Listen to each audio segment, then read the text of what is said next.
Hello everyone, good afternoon. It is our last day here in Casiguran, Aurora. Hi there! Yeah, ayan po sila, nag-enjoy po sila. Kumakain, ano pong kinakain nila? Pomelo! Pomelo. Ayan, sa kaputo. And kutsita. Yeah, hindi ko alam kung ano po yung lasa na, no? Pinaghalo-halo nila yung pomelo, puto at kutsinta.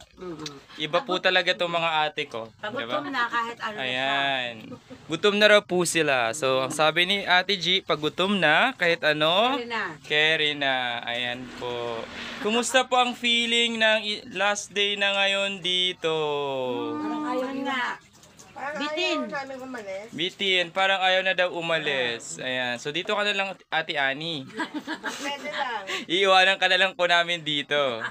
Ayan. Opo. So, ayan po sila. Nandito po kami sa bahay ni Tita Suling. So, dito rin po ako natulog the other day.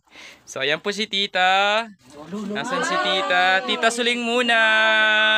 Ayan, Tita. Tita, thank you so much po. Thank you so much po. Ayan. At syempre po, meron kaming pa-reveal for today. Ang tita naming maganda. Ayan. Say hi! Buhay na buhay probinsya po dito. So, yun po. Nakakamiss lang po talaga na parang Catanduanes vibe lang po dito sa lugar nila. Oo. Actually, yun po yung na-notice ko talaga when we arrived here the other day.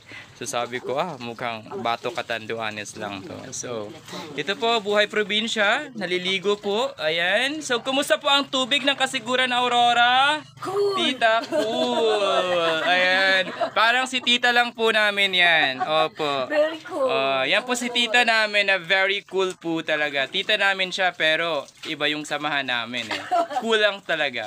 Yan. Say hi ulit, tita. Ayan. Yeah. Pagdating ng next week, ipopost na natin to. May na po kasi signal po dito. Oo.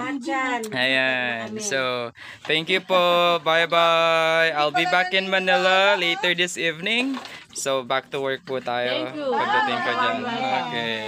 So, bye-bye. Salamat sa warm welcome, mga taga-Kasiguran. Opo, thank you so much po. Kasiguran, Aurora. Thank you.